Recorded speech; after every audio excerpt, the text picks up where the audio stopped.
The Mississippi sun, even in the late afternoon, still baked the dusty roads of Tupelo. In a small two-room house on Old Saltillo Road, a thin, quiet boy named Elvis Presley hummed softly, his fingers tracing the worn strings of an acoustic guitar. He was maybe 11 or 12, a shy kid with big dreams tucked away behind even bigger eyes. Their house wasn't much, just a shack really, but to Elvis it was home. It smelled of his mother's simple cooking of worn cotton, and faintly of his father's tobacco. Outside, chickens scratched in the dirt yard, and the distant sound of a train whistle was a regular lullaby.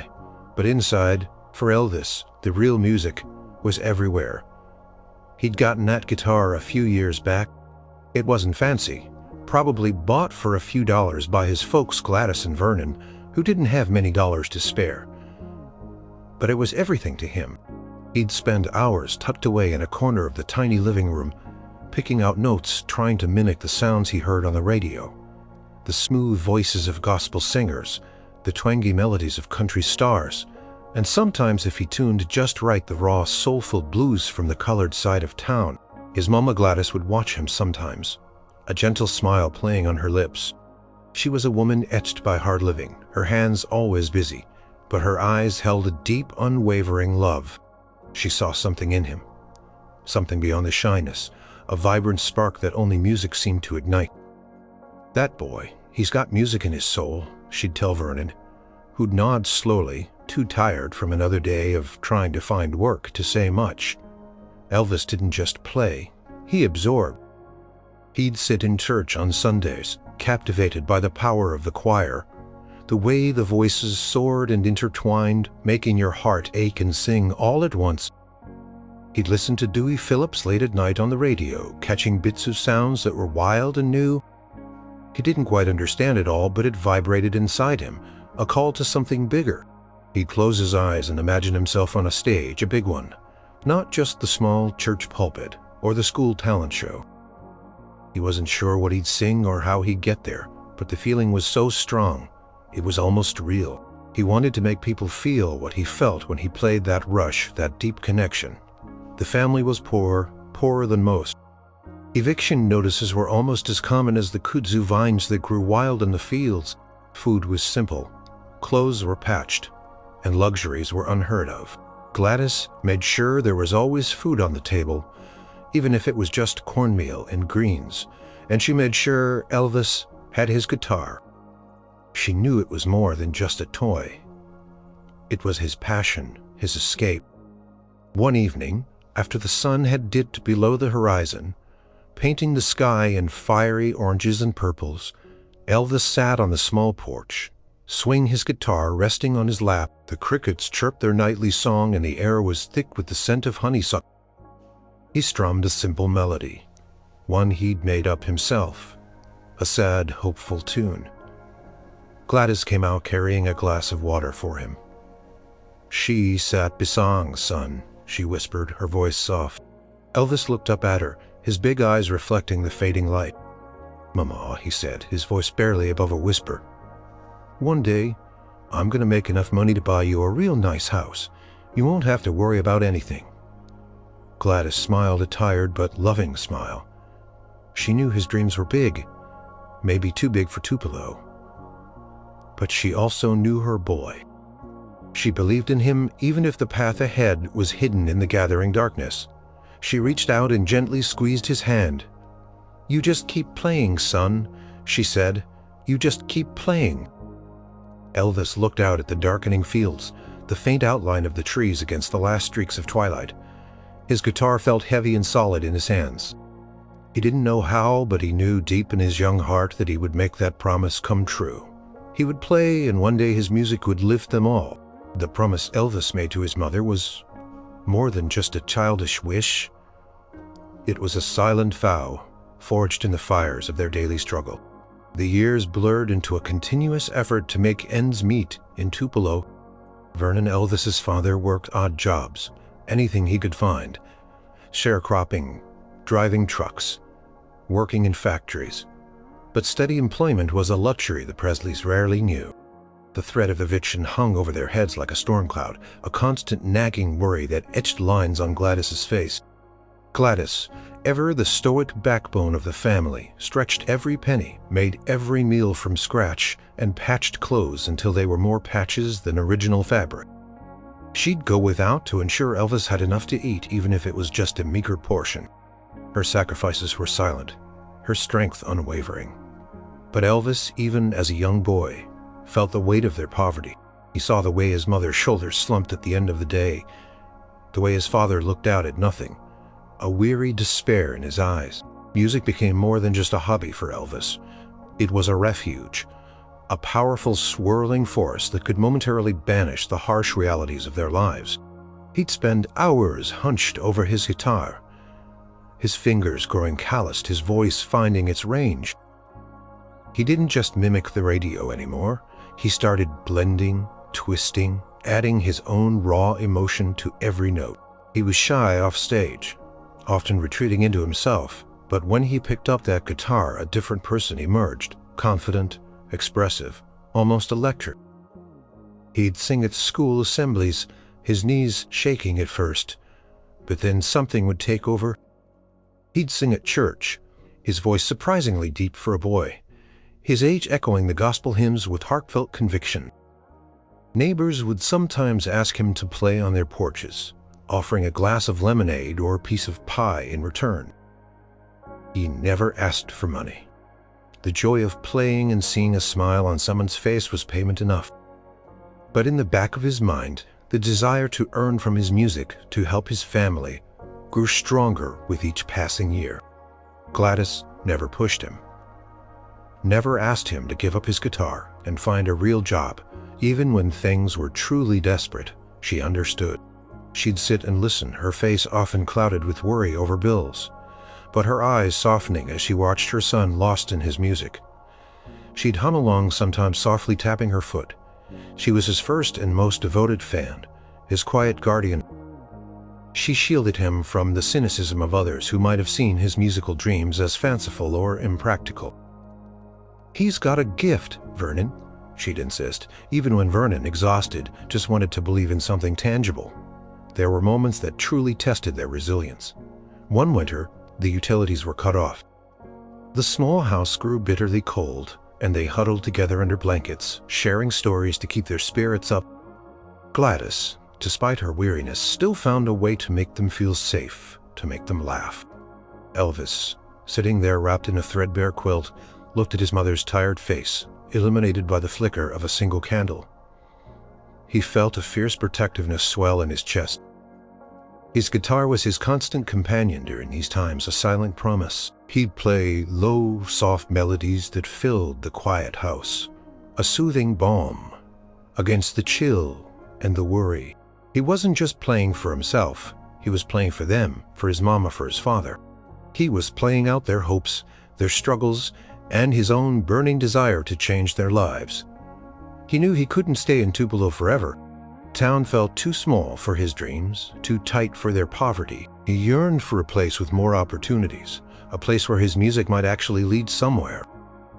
He didn't know what that somewhere was, but he held on to the belief that it existed. One evening, after another day of Vernon looking for work with no success, and Gladys making a meager supper stretch to feed three, Elvis sat by the radio listening to a powerful gospel song. He looked at his parents, their faces etched with the strain of their lives. He looked at his worn guitar, a silent, potent vow. Solidified in his heart, he would work, he would play, he would find a way. His music wasn't just a passion, it was their ticket out. He would make things better. The year 1948 arrived, bringing with it a profound change for the Presley family. Vernon, desperate for more stable work and a chance at a better life for his family, made the difficult decision to move them to Memphis, Tennessee. It was a daunting prospect, leaving behind the only home they'd ever known in Tupelo, even if that home was a constant struggle. For Elvis, then a restless 13-year-old, it was a mix of apprehension and exhilarating hope. The move itself was a meager affair. Their few possessions were packed into a rusty old car, a stark contrast to the grand visions Elvis held for their future. Leaving Tupelo was like shedding an old skin, familiar but restricting, as the landscape blurred by. Elvis clutched his guitar case, a silent anchor in a sea of uncertainty. He peered out the window, his mind buzzing with the possibilities of a bigger city. New sounds, new chances. Memphis hit them with its vibrant energy, its sprawling streets, and its distinct pulse. It was a city of music, a crossroads where blues, gospel, country, and R&B all mingled and fused. But for the Presleys, it was also a city of continued struggle. They moved from one cramped apartment to another, each one smaller and less inviting than the last. Constant search for affordable housing, the endless worry about rent, continued to shadow their days. Elvis, now in his formative teenage years, quickly realized that dreams didn't pay the bills. He quit school and started working odd jobs to contribute to the family income. He drove a truck for the Precision Tool Company, then later for Crown Electric, delivering supplies and working as an electrician's apprentice. The work was long and hard, his hands often sore, his body aching, but he never complained. He saw it as a temporary path, a means to an end, a way to support his parents while he waited for his true calling to reveal itself. Even after a grueling day under a hot Memphis sun, Elvis's passion for music remained undimmed. He'd come home tired but alive with the sounds of the city. He'd spend what little free time he had soaking it all in. He frequented Beale Street, listening to the raw, visceral blues pouring out of the clubs. He bought records, mostly gospel and rhythm and blues, poring over the lyrics, trying to unravel the magic of the melodies. He'd visit Lansky Brothers, a clothing store downtown, not just to look at the clothes, but to soak in the atmosphere, to imagine a world of style and confidence. His musical influences began to coalesce. He wasn't just a country boy anymore. He was a blend of everything he heard. The yearning of gospel, the grit of the blues, the storytelling of country, the rhythm of R&B. His personal style began to emerge too. The distinctive hair, the clothes he saved for and bought piece by piece, the way he carried himself. He was unique, an outsider who absorbed everything and made it his own. Gladys watched him with a mixture of pride and worry. She saw how hard he worked, how dedicated he was to helping them. But she also saw the burning desire for music in his eyes. She encouraged him, just as she always had. "You keep on singing, son," she'd say, even as she counted pennies for dinner. She knew that his music was his true north, the compass that guided him. Sometimes, after a long day of delivering electrical supplies, Elvis would drive past 706 Union Avenue, Sun Records. It was a small, unassuming building, but he knew what happened inside. He knew that raw, authentic music was being made there. It was a whisper of a possibility, a distant dream. Yet it felt closer now in Memphis than it ever had in Tupelo. He'd pause just for a moment, looking at the faded sign, the peeling paint. He imagined stepping inside, the smell of dust and old records. What would it be like? Could a boy like him, from a family like his, ever make it in a place like that? The thought was terrifying and exhilarating all at once. He didn't dare dream too big. Not yet. But the seed was planted and nurtured by the Memphis sounds, and his mother's unwavering belief. He just wanted to record something, anything. For her, a small token of love. That was his immediate goal. And as he drove away, the image of Sun Records lingered in his mind, a silent beacon in the vibrant, sometimes overwhelming city. Elvis was 19, a year out of Humes High School, and still working diligently at Crown Electric. The pay was steady enough to contribute to the household and ease some of the pressure on his parents. But it wasn't music. His days were filled with wires, circuits, and sweaty manual labor. His nights were for music, listening, playing, dreaming. The idea had been simmering in his mind for months. His mother's birthday was coming up, and he wanted to give her something truly special, something money couldn't buy. He wanted to record a song for her, just for her. He'd heard about Sun Records, a small studio run by Sam Phillips, where anyone could pay a few dollars to record a personal disc. It wasn't about getting discovered. It was about a heartfelt gift. He rehearsed My Happiness, a sentimental ballad he knew Gladys loved. He practiced it over and over, trying to perfect every note, every inflection. His shyness, usually a constant companion, melted away when he sang for her, even in his imagination.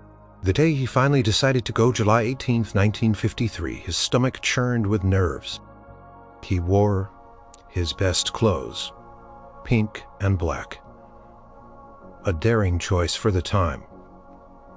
But he felt it suited his evolving style. His hair was slicked back, his knuckles white.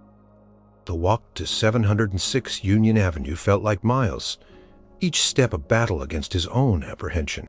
He paused outside the unassuming brick building, its plain exterior giving. He took a deep breath and pushed open the door. Inside, the small reception area was quiet. A woman sat behind a desk, her gaze direct, but kind. This was Marion Keisker, Sam Phillips's assistant. Yes, ma'am, Elvis stammered, his voice higher than he intended. I want to record a song for my mama. He tried to sound casual, but his nervousness was obvious.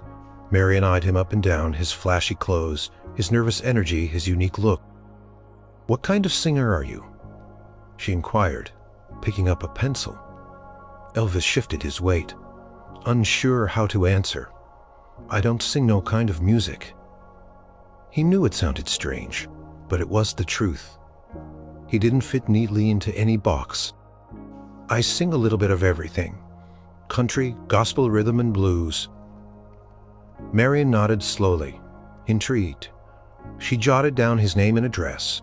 We charge $4 for a custom record, she explained. $4. It was a significant amount for Elvis, representing a substantial portion of his week's wages, but he didn't hesitate. This was for Gladys. She led him into the small recording studio. It was dimly lit, smelling faintly of dust and old equipment. A single microphone stood in the center, imposing and intimidating. He tuned his guitar, his hands trembling slightly. All right, whenever you're ready, Marion said from the control room. Elvis cleared his throat and began to play My Happiness. His voice, usually so strong when he sang alone, faltered at first, then gained strength. He poured all his emotion into the lyrics, thinking of his mother, her sacrifices, her love. When he finished, he added, That's when your heartaches begin. Another sentimental tune. Marion listened intently. She could tell he was nervous, but there was something raw and authentic in his voice, a unique quality that transcended the simple ballad. It wasn't a typical sound. When he finished, silence filled the small room. Elvis waited, holding his breath. Thank you, Mr. Presley. We'll have this cut for you shortly. She also casually asked, Who do you sound like? And he replied, I don't sound like nobody. When she asked what kind of music he sang, he said, I sing all kinds. Marion noted his name and phone number. Later, she would tell Sam Phillips, He's got a nice voice. Sam. Ever the pioneer added his own note. Good ballad singer. Look for him again. Elvis paid his $4, got his lacquer acetate disc, and stepped back out into the bright Memphis sun. The city sound seemed louder, clearer. He hadn't been discovered. Not in the way he dreamed. He had simply recorded a song. But he had taken a step. He walked home, the heavy disc carefully clutched in his hand, a tangible symbol of his effort. He wasn't sure if anything more would come of it, but a quiet sense of accomplishment settled over him. He had done it for months. Weeks, then months trickled by after Elvis's brave visit to Sun Records. Life settled back into its familiar rhythm for him. Long hours at Crown Electric, evenings spent listening to music and honing his guitar skills. The acetate disc he'd recorded for his mother sat proudly on the mantelpiece at home, a cherished gift, a quiet testament to his love. He'd occasionally play it for Gladys, who would beam with pride, listening to her son's voice. He hadn't heard anything from Sam Phillips or Marion Keisker, and while a part of him felt the pang of disappointment, another part wasn't surprised. What were the chances, really? Then, one warm evening, in June of 1954, the phone rang. Her voice was calm, professional, but to Elvis it sounded like a trumpet announcing a miracle. Sam Phillips was looking for a singer to record a song called "Without You." She asked if Elvis would be willing to come back to the studio for another audition. A real one, with Sam Phillips present. Elvis's heart hammered against his ribs. He stammered out a "yes, ma'am," and hung up the phone completely breathless. He rushed to tell his parents, his face alight with an excitement he rarely showed. Gladys's eyes widened, a quiet thrill flickering in them. Vernon, though weary, offered a rare, encouraging smile. They knew this was a shot, a real opportunity. The following day, Elvis returned to Sun, records his nerves a tangled mess, but his determination burning bright. This wasn't just a gift for Mama anymore. This was potentially a path, a beginning. Sam Phillips, a man known for his keen ear and his desire to find new, authentic sounds, was there. Sam was cordial, but direct. He had Elvis try "Without You," the ballad he was looking to record. Elvis sang it, giving it his best, but it just didn't quite click. He tried other songs, different styles, trying to impress Sam, trying to fit into a mold. But Sam wasn't looking for someone to imitate. He was looking for something original. The session seemed to be going nowhere.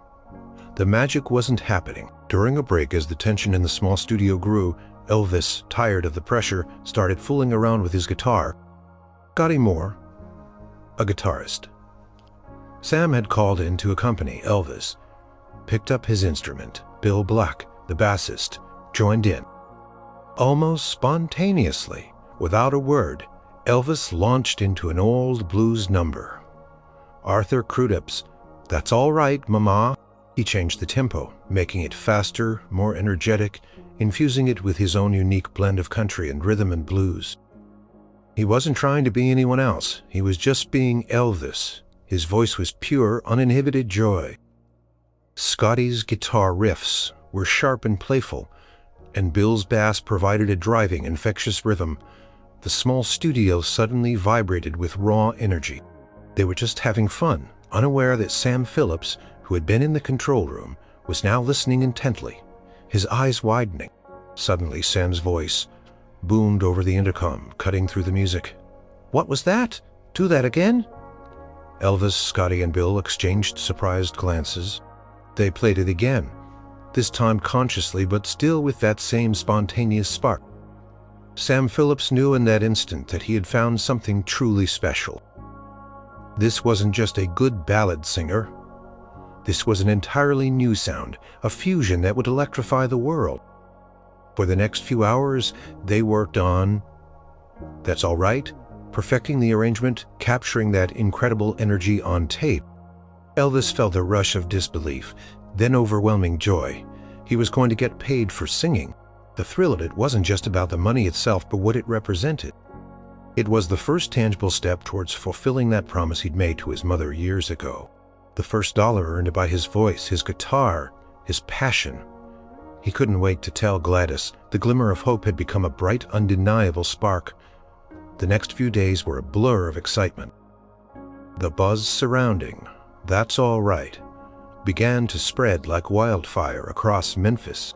Sam Phillips had pressed copies, and the local radio station, YABQ, with legendary DJ Dewey Phillips at the helm of his red hot and blue show, was about to change everything.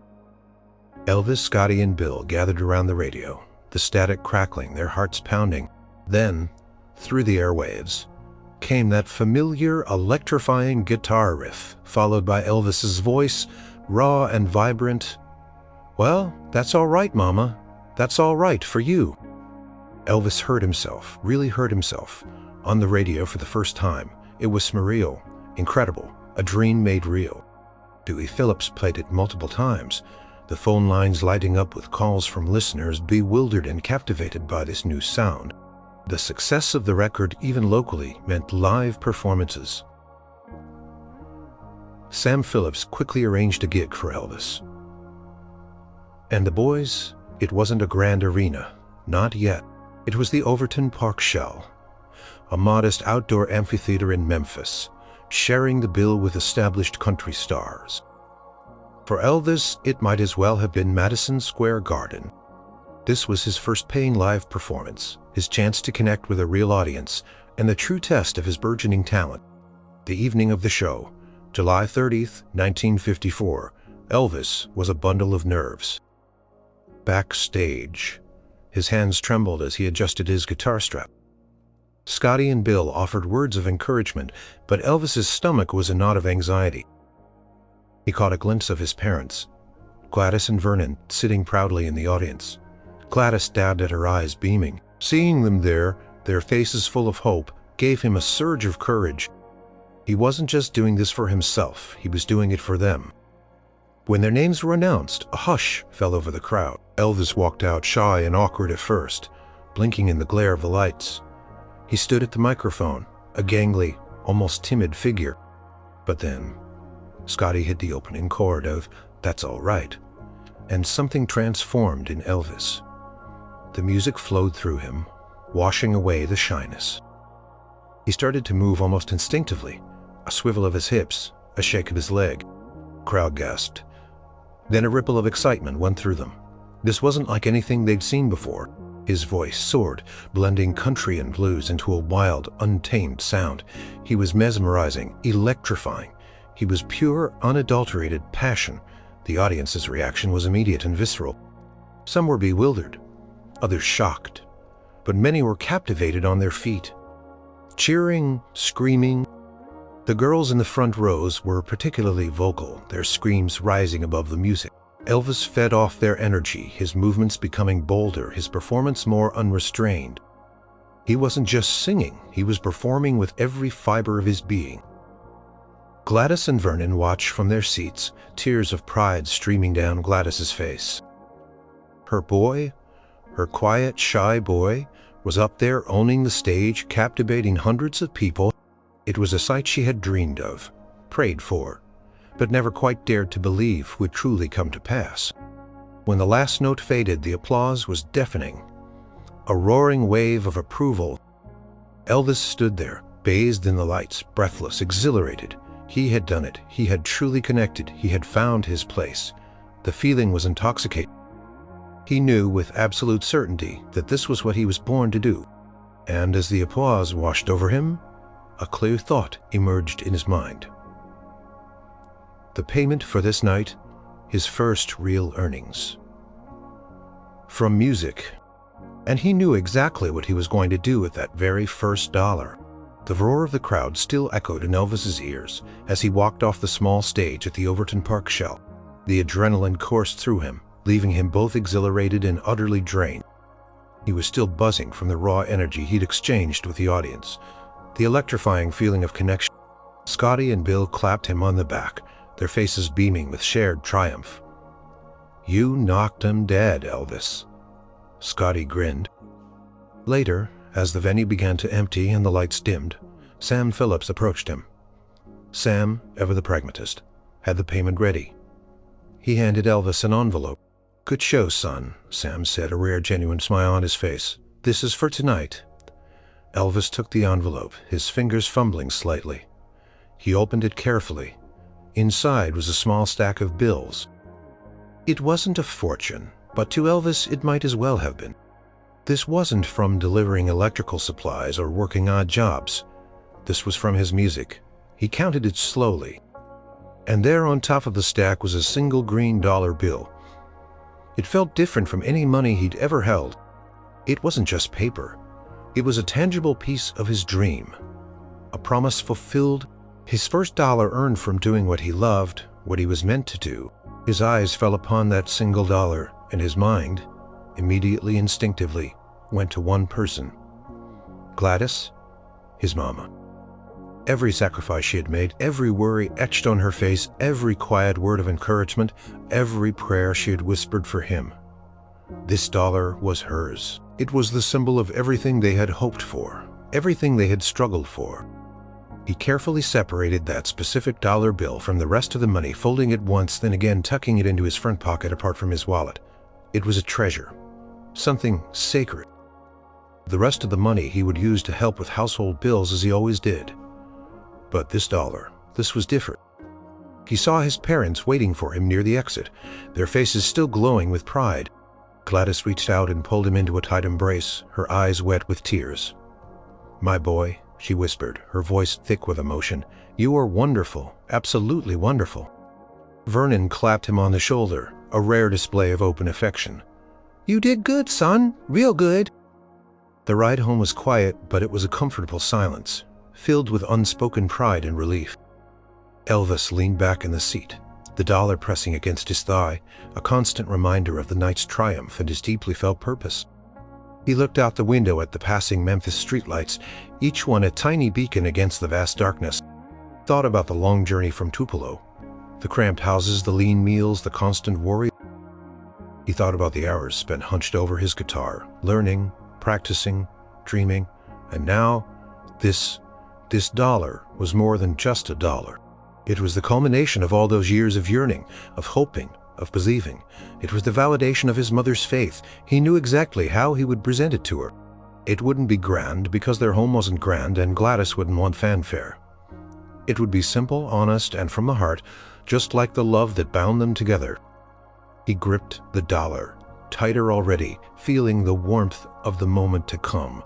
It was the most important dollar he would ever earn. The summer night air of Memphis was warm and thick, carrying the faint scent of honeysuckle and the distant hum of the city.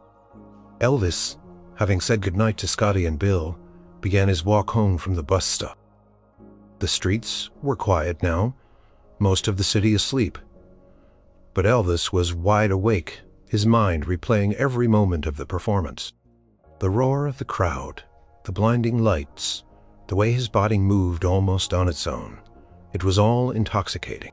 But above all, one thing occupied his thoughts. The dollar clutched tightly in his front pocket. It felt solid, real, a tiny rectangle of green paper that held immense weight. He could still feel the crispness of the bill, the almost imperceptible texture of the fibers. It was more than just money. It was a promise kept. Every step he took brought him closer to their small apartment, and with each step his anticipation grew. His thoughts drifted to Gladys's mama. He pictured her face, the lines of worry around her eyes that he so desperately wanted to smooth away. He remembered her tireless work, her quiet sacrifices, the way she always put him and Vernon first, even when it meant going without herself. He recalled countless memories. Gladys patching his worn clothes by the dim light of a kerosene lamp, her hands calloused from work, but always gentle when they touched his face. He remembered the times she would hum along to his guitar, playing her voice soft and encouraging. He remembered the fear in her eyes when they faced eviction, and the strength she summoned to find a new place for them. Even when hope seemed lost, she was the one who had always believed in him, truly believed, even when his dreams seemed outlandish for a poor boy from Tupelo. She had never scoffed at his hour spent with the guitar, never told him to get a real job instead of chasing musical notes. She had fostered his talent, protected his spirit, and loved him unconditionally. This dollar, this very first dollar earned from his music, was a symbol of gratitude. It was a down payment on a lifetime of making sure she never had to worry again. He wanted to give it to her in a way that conveyed all of that, all the love and appreciation he felt. He thought about just handing it to her, but that felt too simple for something so profound. He wanted it to be special, even in its quiet intimacy. He imagined her reaction, her initial surprise, then the slow recognition of what it meant, the tears that would well up in her eyes. He rehearsed what he would say. "Mama, this is for you, my first dollar from music." Simple, direct, heartfelt. The city sounds began to fade as he turned onto their street. The familiar, cramped apartment building loomed in the darkness, a stark reminder of their humble circumstances. But tonight it felt different. Tonight, it felt like a haven, a place where a small but significant victory would be celebrated.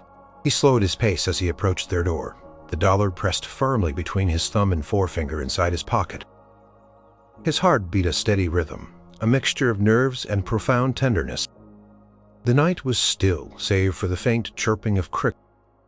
He stood there for a moment gathering his thoughts, feeling the weight of the moment. This wasn't just a boy coming home from a gig.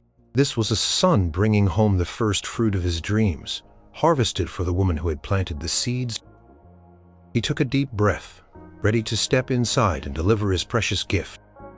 Elvis pushed open the apartment door, the hinges creaking softly in the late-night quiet. He stepped inside, expecting to find the living room dark, everyone asleep, but a soft light glowed from the kitchen, and he heard the faint clinking of dishes. Gladys was still awake, waiting for him. She often did, unable to rest until her boy was safely home. "Mama," he called out softly, his voice a little hoarse from singing.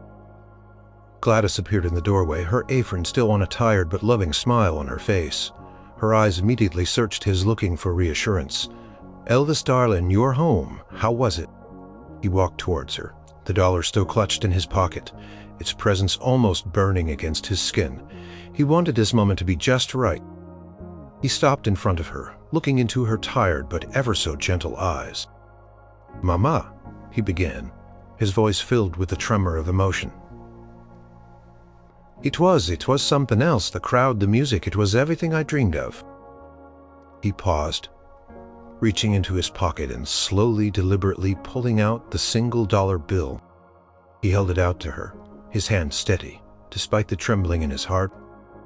"And this," he continued, his voice barely above a whisper, "this is for you, my first dollar." From music, Gladys looked down at the dollar in his outstretched hand. Her brow furrowed slightly. Then her eyes widened as the meaning sank in. Her hand, worn from years of hard work, reached out slowly to take the bill. She didn't just take it, she received it like a sacred offering. She smoothed the crisp paper between her fingers, her gaze fixed on it as if it held all the secrets of the world. A soft gasp escaped her lips, and then her eyes, already moist with pride, brimmed over with tears. She looked up at Elvis, her expression a mix of awe, overwhelming love, and profound understanding. She didn't say anything for a moment, her throat tight with emotion. Then she dropped the dollar onto the small table beside them and pulled him into a fierce, tearful embrace. She buried her face in his shoulder, holding him tight, rocking him gently as if he were still a small boy. "Oh, my boy," she murmured, her voice choked with sobs. "My sweet, sweet boy, you did it. You really did it." It wasn't about the dollar's value. They both knew it couldn't pay the rent or buy a new house.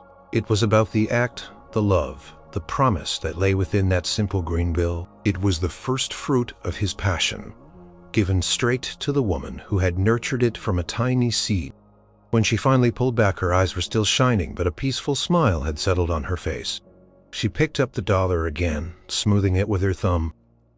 "I'm not spending this, Elvis," she said softly, a quiet determination in her voice. "This is staying right here, my lucky charm, my treasure." She tucked it carefully into the pocket of her apron right over her heart. They sat at the small kitchen table, just mother and son, sharing a quiet moment of triumph. Elvis talked about the performance, the audience's reaction, the thrill of being on stage. Gladys listened, her eyes never leaving his face, her heart swelling with gratitude and hope. "I told you, Mama," Elvis said, his voice softer now, more confident. "I'm going to make sure you never have to worry again. This is just the beginning." Gladys reached across the table and took his hand, her touch comforting and strong. "I know, son, I always knew. You've got a good heart, Elvis, and a voice that can move mountains." The bond between them, already deep, solidified in that moment, it was a silent pact of love, sacrifice, and unwavering devotion. That dollar, clutched close to his mother's heart, became more than just money. It was the foundation of everything that would follow, a symbol of the profound, unconditional love that would guide Elvis throughout his life, no matter how high he soared. Years tumbled by like a cascade of dazzling light and sound, The boy who once clutched a single-dollar bill in a quiet Memphis apartment transformed into Elvis Presley, the king of rock and roll. His name became synonymous with rebellion, charisma, and a voice that captivated millions across the globe. He bought Graceland a magnificent mansion that stood as a testament to his unimaginable success. He signed record deals worth fortunes, starred in movies, and performed to sold-out arenas, his hip, swiveling energy sending fans into a frenzy. But amidst the whirlwind of fame, the flashing lights, and the roaring crowds, Elvis never forgot that first dollar. He never forgot the quiet, humble life he came from, nor the woman who had nurtured his dream through all the lean years. The promise he made to Gladys on that Tupelo porch, and reinforced with that first precious dollar, remained the bedrock of his life. He was fiercely devoted to his family, especially his mother. Gladys and Vernon were moved into Graceland, given every comfort and luxury he could provide. Gladys, who had once patched clothes and stretched meager meals, now lived in splendor, waited on by staff, her every need anticipated. But even surrounded by opulence, she still treasured that first dollar. It was carefully pressed and framed, hung in a place of honor, a constant, tangible reminder of where they came from, and the son who made it all possible. Elvis's generosity became legendary. He bought homes for relatives, cars for friends, and was known to give away money to strangers. He showered Gladys with gifts, from jewelry to Cadillacs, ensuring she never wanted for anything again. He never hesitated to provide, driven by that deep-seated memory of hardship and his burning desire to protect his loved ones from ever experiencing it again. Gladys remained his closest confidant, his anchor. She was the one he sought out for comfort, for advice, for unconditional love. Her presence at Graceland was a constant source of solace, a quiet reminder of the pure heart that beat beneath the flashy costumes and the global stardom. She was his touchstone to reality, the living embodiment of his earliest dreams and motivation.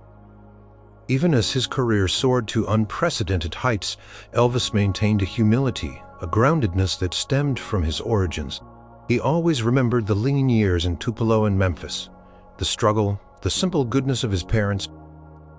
That first dollar, given with so much love and hope, became the template for his life's generosity. It wasn't about the money he amassed, but about the security and love it could provide for those he cherished most. Sadly, Gladys passed away in 1958, a loss that profoundly affected Elvis. Her death left an unpelled void in his life, but the lessons she taught him, the love she instilled, and the memory of that first dollar she cherished lived on within him. Continued to honor her memory through his devotion to his father and grandmother, and through his continued acts of generosity. The story of Elvis Presley is one of unparalleled talent and meteoric fame, but beneath the iconic image, it is also a heartwarming tale of a son's unwavering love and devotion to his mother. That first dollar, given with a pure heart and a fervent promise, wasn't just a transaction. It was the first step on a journey that would change the world, driven by the most powerful force of all, the desire to make his mama proud and to ensure she would never have to worry again. It was a promise, kept a testament, to a bond that money could never buy and fame could never diminish.